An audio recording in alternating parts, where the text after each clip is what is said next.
Well, hello, that's me again. Today is September 15th. It is Sunday. It is the end of the weekend for some people.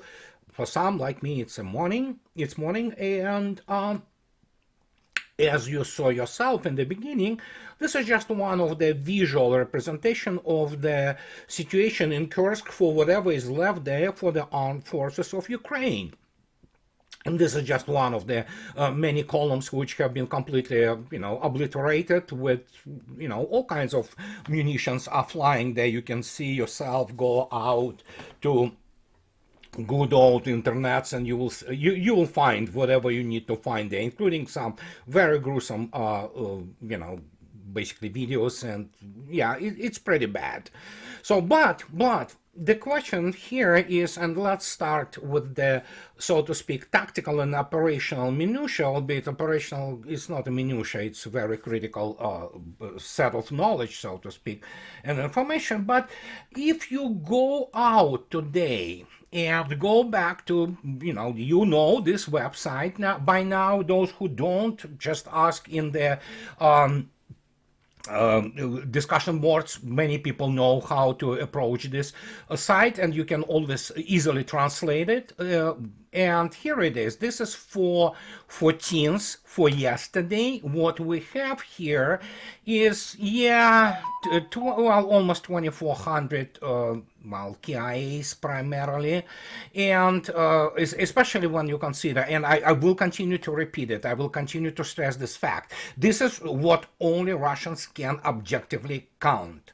What happens with those wounded, which are taken sometimes, not always, most of the time not always, not making it to the even hospitals, which are overflowing in Ukraine in the rear. And then of course there is the basically those who are killed in the rear. Russians don't count them, together with they don't count really the crews of the tanks.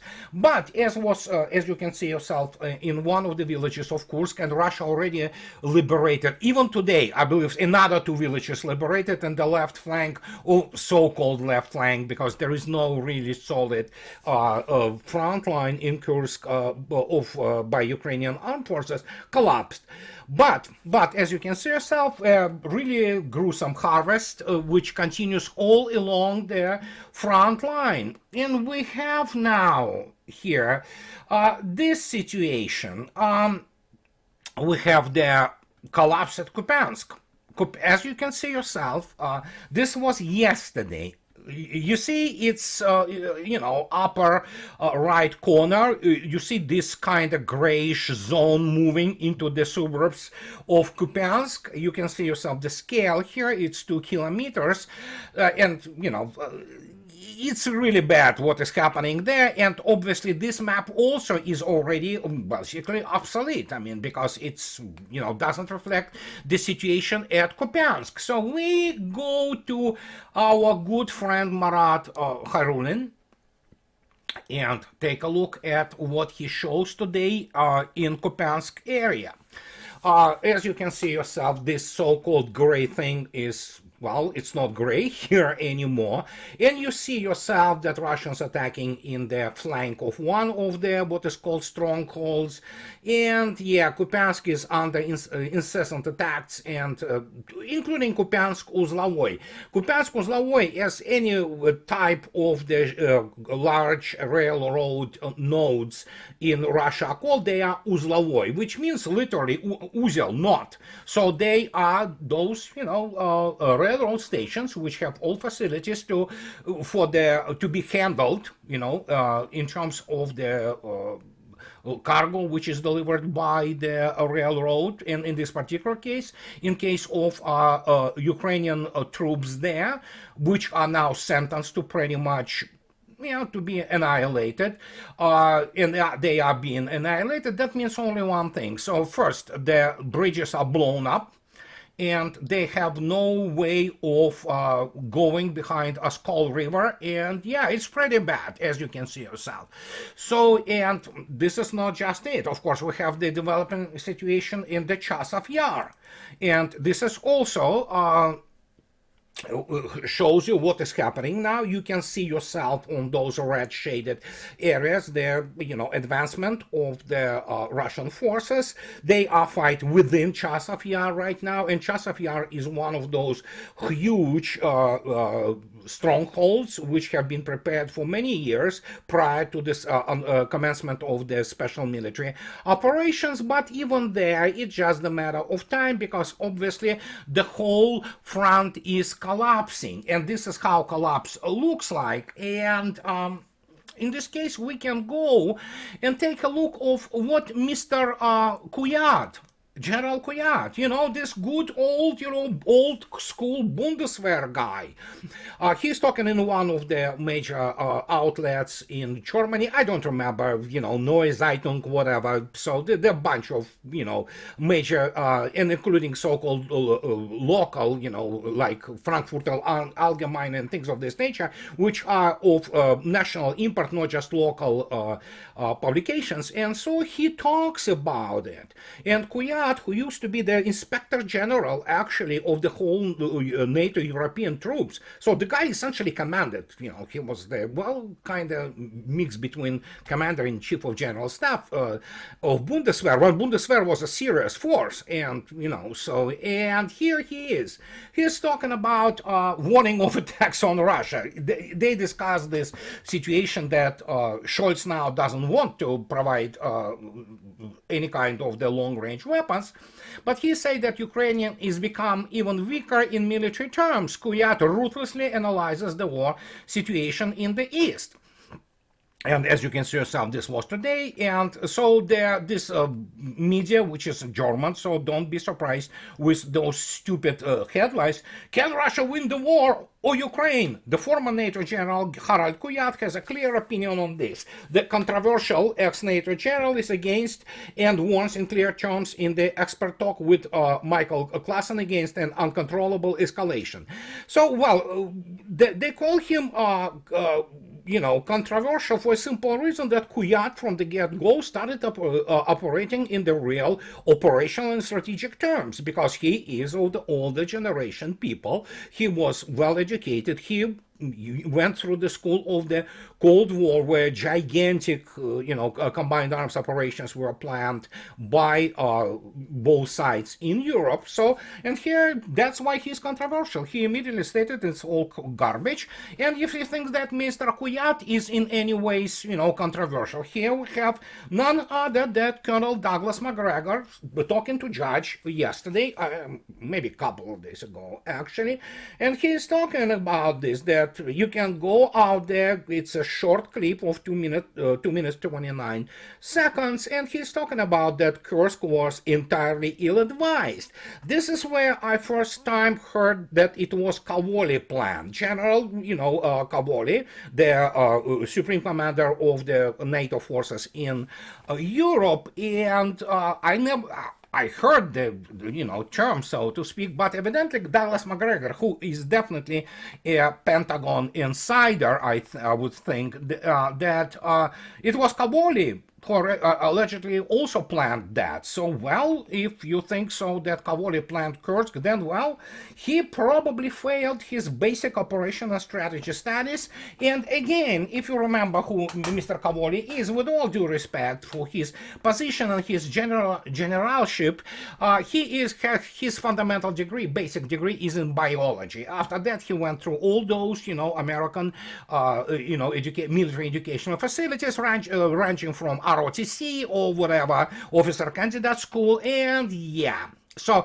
I don't think so you can cover up, so to speak, or catch up with the lack of understanding of what is going on when you do not go through, like, for example, Douglas McGregor went through academy in the West Point, and he learned definitely something there, that is why he, in terms of the modern warfare, he has a very clear ideas. Not that I agree with all of them, but he is definitely professional. You can tell immediately. So, but here we have this, as I already stated, and what Douglas McGregor says about Kursk. You can see yourself how this salient is shrinking, as you can see. And the question here is not that how many villages Russians liberated or how much territory they took. What is funny is that, not funny really, it's any military professional who has a half brain, he will tell you, and Douglas McGregor says the same thing, that it's not really a solid front line there. They're basically, the polka dot, as I used to, he sells spotted, dispersed pieces of, localities where those armed forces of Ukraine are dug in, and they are being basically annihilated as we speak. So the latest number I heard about the Kursk adventurism, it was above 13,500 yesterday killed. So you can look up yourself to see what is going on there. But yeah, we're looking at a slaughter of unimaginable scale for pretty much anybody in NATO. And this is just a small piece of territory, very small. I don't understand why Judge Napolitano constantly repeats this false Ukrainian claim of 500 square miles. No, at the maximum what they had at that time, in terms of what they could control, or rather where they could run relatively, safely for 48 hours, it was around 150 at the most square kilometers, not miles. So and actually he and Douglas McGregor, they raised this issue, well, in relation to New Jersey, no less. I mean, so, but yeah, it's a legitimate, analogy which they use there, and yeah, so the question is now how fast the Russians want to basically push them out of the Kursk area. My thought on that is very simple, and many people started to say that, oh yeah, it's Krinky 2.0. Well, Krinky was smaller in scale, but here they constantly throw all those additional reserves into meat grinder. Those reserves, as I already stated, those who do not remember what they do, they have all those kind of the formations or units which they call their proper names, like 150th Jaeger battalion. Once they cross into Kursk Oblast, well, nowadays they can't. They have been annihilated almost immediately. But before that, they would cross and they will be immediately renamed, for example, as the 82nd, Aeromobile Brigade. The only reason they were doing this is to pretend that this 82nd Aeromobile Brigade is immortal. Well, it was already destroyed utterly, and so they do it as what they do most of them, including NATO. That's the only thing which, for example, Syrskyi learned while trying to bring the armed forces of Ukraine to the NATO standard. NATO standard is propaganda. It's PR. It's all based around it. Nobody gives you, as you saw yourself, recall Washington Post, no less, the Afghanistan notes, when they already clearly stated since 2006 American generals were lying to their, and when they exposed that and published all those emails and communications between them, it was clear that already in 2006 the war was lost. So, but they were doing this, PR, the searches and all those, pseudo strategic talk, while in reality they were dealing with high intensity police operation, and they failed even at that. Taliban is now firmly in control of Afghanistan. And as you remember, for years, the United States was fighting Taliban. Well, what can I say? I mean, when you have a degree in biology, you're not gonna be a good general. And you're talking about this in terms of those generalship, the military leadership of the United States Armed Forces. And here I want to bring to your attention this very interesting article from major. I was glad is there. I use it merely as the news aggregator, and that's what they do. They also aggregate that they get articles from different people, and they just pretty much post it. And so there was a interesting piece of which I wrote actually in my blog on 9 September 2024, and it's 6 days ago. And Dmitry Orehov writes that America repeats the path of Carthage. And so he points out the fact which, even Roger Waters today stated that, speaking to RIA News people, that he stated that Biden still thinks that, well, I don't know if he really can think anything, but that Biden thinks that America is a Rome and it can control the world. Obviously, it's absolutely delusional idea, but that's how they live, in Washington, D.C. And so Rehav correctly writes that the founders of the American state really did a lot to make their country considered the new Rome Republic. Hence, all the symbolism in the design of Washington, Capitoline Hill, the Congress building with Roman columns, the eagle on the Great Sea, plaques with Latin sayings on monuments, the positions of consuls and senators, and much more. America is trying to rule the planet and lead the world, as Biden recently said. But in general, the analogy with Rome is generally inappropriate here. Absolutely true. It is a primarily Carthage commercial society which is all about profit, and we're talking about the political elite. American people, I love American people. I, for all intents and purposes, American myself. And there are many good, decent people in the United States. But political elites and military elites, the question is, of course, why Rehav, which is correct opinion, thinks that United States is Carthage, for a simple reason, because look at any war United States fought, it lost it.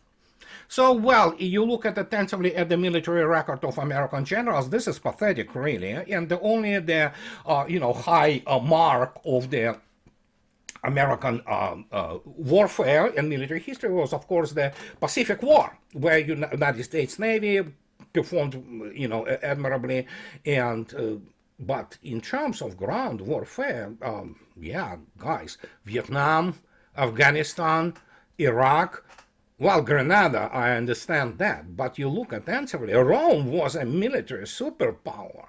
They knew how to fight. In fact, they were great innovators, not only in terms of the managing societies and managing them successfully, until, of course, they have become utterly corrupt.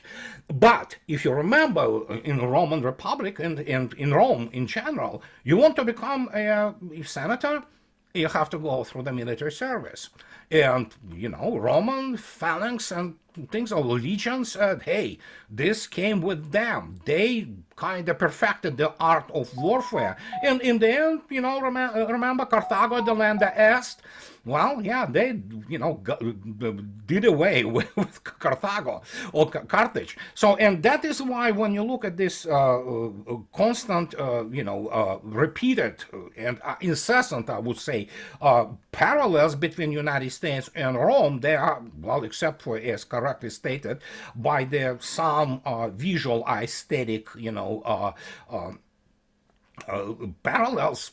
There's not much to it, yeah, and we now know what is happening altogether when the republic is completely being disintegrated by, well, what can I say, by political forces in the United States. So, and if this hasn't been enough, now we have the other situation, which of course is worth real serious consideration.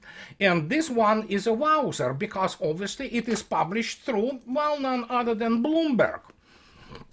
And it was published 6 days ago. And Bloomberg, which is propaganda outlet, as I already stated, there is no serious forces which are driving the real serious media organization in the United States, apart from the corporate interest and interest of the intelligence or whatever the services and all kinds of other interests. There is no free press, mainstream media free press in the United States, and Bloomberg is one of those propaganda outlets. But even they say that the U.S. will abandon Europe. But when and how? And so he talks about this Andreas Klus, that he's a Bloomberg opinion columnist and whatever. So, and no matter who wins the White House, Europeans should know that Washington is drawing up scenarios for pulling out. They are not pretty. You may ask me why. I can tell you one thing. It is all connected to the special military operations. As I already stated, and I will repeat it again, and some people say, oh, you use too much, too many times this expression, that as I already stated. Yes, I quote myself. So I'm sorry, guys. So if I quote myself, I probably earned it, let's put it this way. But as I already stated, the United States doesn't have resources. What United States wanted was war, some kind of war in Europe, and as I already elaborated on this issue so many times, that basically one-trick ponies. They want to repeat post-World War II. United States emerged from the World War II with the pockets filled with actually cash which was coming back from Europe, and all those warring sides which were paying for Lend-Lease. If you think so that Lend-Lease was charity, well, I have a bridge to sell you. It was all for the good, hard, cold cash and gold. So, and that was the idea, basically to restart industrialization of the United States, which have been considerably, well, now it's probably dramatically, if not catastrophically, deindustrialized. But there is no way of doing this, and no matter what you try to do in Europe today, as some Polish members of parliament, for example, a couple of days ago, they already stated that Blinken should, get the hell out of Poland and not, continue to basically throw Poland into the meat grinder. That's the whole idea. The idea of Finland or Sweden being part of NATO, yeah, sure, Russians already conducting this Okean 24, as I already stated, maneuvers, strategic naval maneuvers, and Kaliningrad, what it takes in the end with some kind of the even conventional weaponry is to bring the batteries of Bastion shore missile complex, which will hit any point inside those new NATO members. Or, for that matter, if it needs be, it can blow up Berlin or what have you, So it's not that difficult militarily when you have the, of which I speak ad nauseam. I wrote 4 books about it. When you have the escalation dominance, Russia has escalation dominance. United States doesn't in any field, except for hiding behind its own ISR, because obviously neither United States and Russia are not in a direct conflict with each other. Otherwise, United States would be left blind and deaf, with most of its satellite grouping being just basically damaged or killed in its orbits. So, and that's what is happening now. So suddenly there is no resources to support Europe other than to shove down the throats of those dumb Europeans, American-produced, highly expensive, grossly ineffective, and, well, basically technological junk, which is, of course, weapon systems. So they will continue to shove down the European throats all those F-35s. Maybe they fixed some issues with F-35, but it is not survivable in the modern battlefield, especially with the serious air defense. So, and you look across the spectrum, the whole spectrum of all that, you begin to understand why it is happening. It is also going back to what I was talking about in my last video, with suddenly IMF, International Monetary Fund delegation, going to Russia on September 16. What are they going to be doing there? Well, I can tell you what they're going to be doing there. They will be begging not to accelerate the work on the complete de-dollarization of this colossal Eurasian market known as BRICS, and of course what will be happening there in Kazan in October, when all BRICS members and candidates, such as Turkey, will be there and will be very much anxious and inspired of seeing their applications approved of joining BRICS as, huge economic parts, and market and things of this nature. So, yeah, and then suddenly they recognize they cannot kill ruble, and there are some, issues which are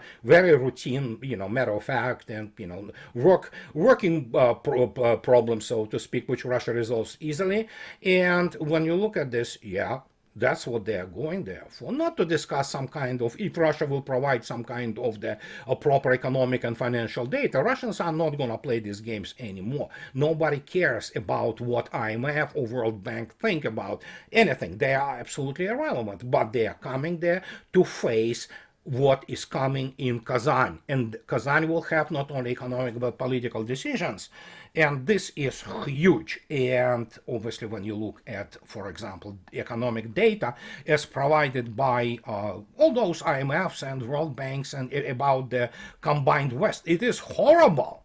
It is all fake. Most of it anyway. It is based on the absolutely detached from the economic reality indices and dollar or euro, you know what, embodiment, so to speak, of the economy. This is not how it works. Real economies do not work just on the monetary indices. They work on the basis of the tangibles, tons, units, you know, all kinds of things like that, you know, not this garbage, you know, as many times was pointed out to you, that for a price of one Columbia strategic missile submarine for the US Navy, which doesn't exist still, Russians built actually 8 state-of-the-art strategic missile submarines of the Barrier class. There you go. That's everything you need to know about those if you want to go out and try to convert all those things. But it's all comes down to good old propaganda, which basically the only thing which they can do in the combined West now today. And just to show you to what degree it's all, I mean, it's a butt hurt. I mean, absolutely incredible butt hurt. Mark Episcopos of this responsible statecraft Quincy Institute, he writes, I mean, this is pathetic. I don't know why those guys who pretend that they are for responsible statecraft, you know, it's Andrew Basevich outlet, and they say that Newland fuels theory that Western powers killed 2022 peace deal. And so he goes out, and look what he writes. This tells you everything you need to know, because if these people who pretend that they are for responsible statecraft continue to deny this, he says that Victoria Nuland, former Undersecretary of State for Political Affairs and one of the principal architects of Biden's administration's Russia policy, or a lack thereof, has now opined on what is perhaps the foggiest episode in the war, distinguished by a nearly impenetrable kind of diplomatic capacity, the April 2022 Istanbul peace talks between Russia and Ukraine. I have news for Mark Episcopos. When even Victoria Nuland says that the United States essentially sabotaged it, together with Boris Johnson, who was flown or who flew there and sabotaged those peace talks. Yet Mark Episcopos says that it is foggiest episode. It is clearest episode of this all. And I mean, if you have these people who call themselves, let's put this kind of interpreted, responsible state craftsmen, I'm sorry, if they think that this is the foggiest when it is the clearest episode of the whole war, he should read my latest book, in which I actually state that the actual start of the special military operation was not February 24. It was on the April 5th, between April 3 and 5th, when it was clear that combined West, through obviously Victoria Nuland, State Department, and Boris Johnson, sabotaged all those agreements which Russians and Ukrainians almost achieved in Istanbul. Remember Erdogan, a few days prior to this, saying that he's very optimistic and has wonderful news about the progress on the negotiations? Well, they have been sabotaged. The special military operation in this case started in earnest, namely then in April, early April 2022. It wasn't the February. Before that, February was primarily the demonstration of force action. Russians showed what they can do if need be. And then on April, the whole thing unraveled. And, well, as I already stated, they do not do strategy. They don't know what it is, actually, in the United States and London. And these people are absolutely insufferable in their ignorance and military and overall statesmanship illiteracy. So, and in conclusion, I want to show you something which you have to understand what we are dealing with here. Oh, remember this?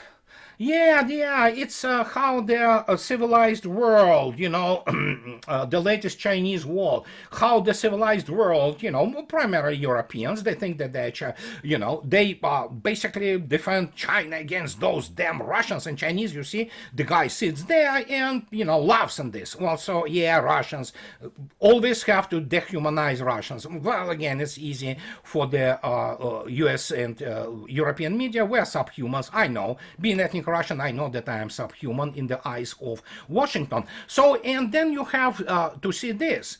This is 1911. I mean, good God, look at this. Excelsior, it's 1911.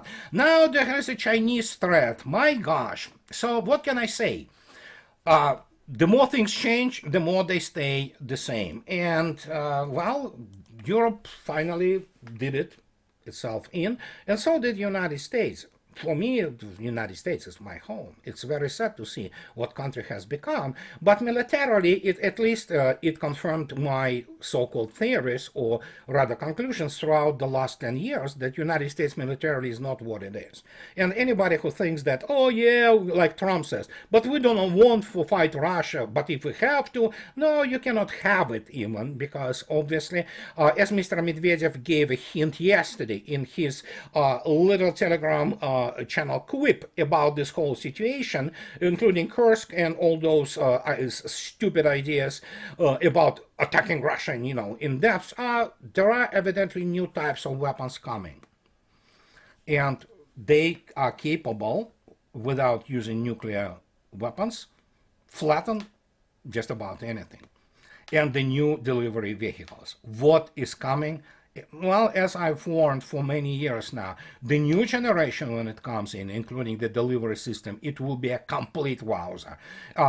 In terms of hypersonics, there's nothing out there in the West which can do anything about it. What comes next?